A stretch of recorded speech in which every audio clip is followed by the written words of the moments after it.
I remember like it was yesterday when my kids were about to leave the house. Are you an empty nester mom?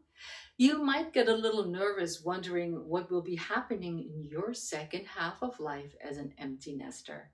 I'm sharing my 3 tips to thrive in your almost empty nest instead of surviving.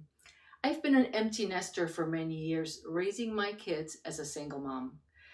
But I remember how things changed gradually without me even noticing. After my son left for college, I still have my daughter, and not much seemed to have changed until she left the house too. Then it felt pretty empty. Putting your needs first is tough when you've been taking care of the kids for so many years. So many activities to be taken care of and things to do, and there's never enough time for you, it seems, even though you're trying.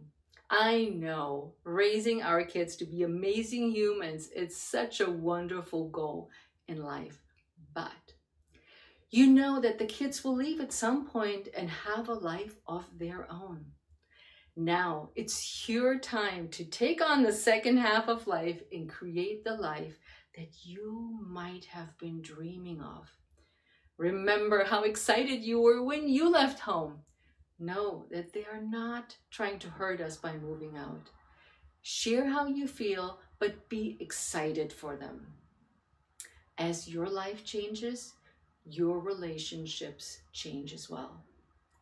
You will adapt to the empty nest just like you did when they went to kindergarten for the first day. Remember that?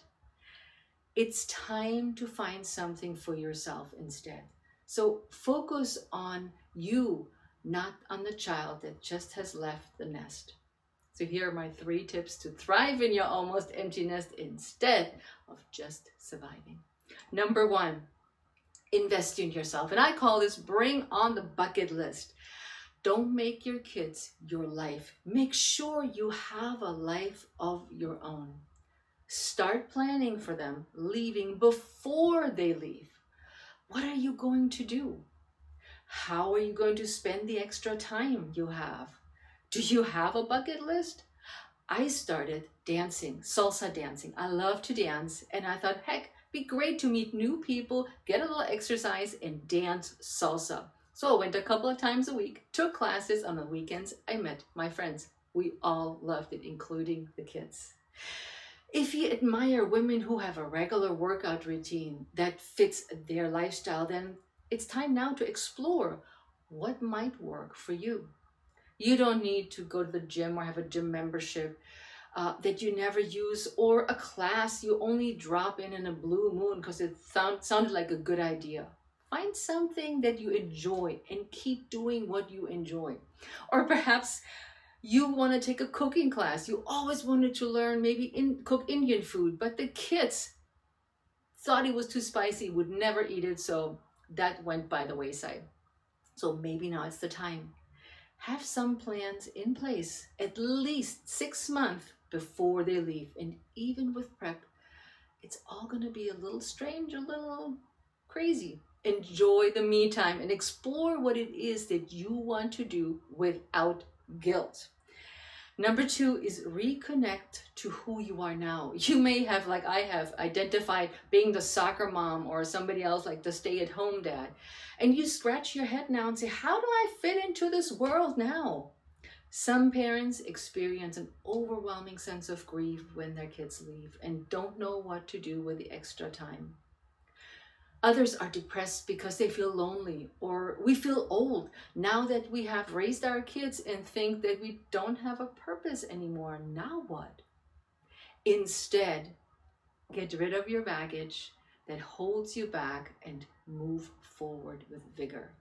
Let go of the feelings that don't serve you any longer, particularly the guilt that you're not spending all your time or don't have all the time for your kids.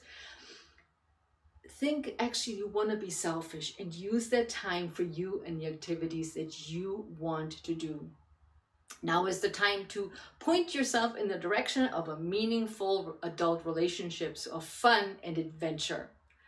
A word of caution.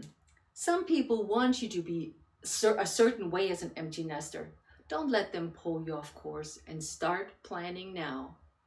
Maybe make a list of all your strengths and interests to start finding your groove in the second half of life. And finally, number 3, go beyond the parenting role. You will always be a mom or dad, but your child needs you in a different role once they leave. It can be a relief not to be responsible for others anymore. No resentment because the house is a dumpster fire. Remember, who raised them to be independent? It will be different, but that isn't a bad thing. And they'll see you as a more than just a parent, more like a friend, a companion. Let them make their own mistakes and wait until they ask for your active advice instead of lecturing them or giving them a hard time or well-meaning advice they didn't ask for. This creates a different kind of bond and changes the relationship to an equal exchange where both parties can learn from one another.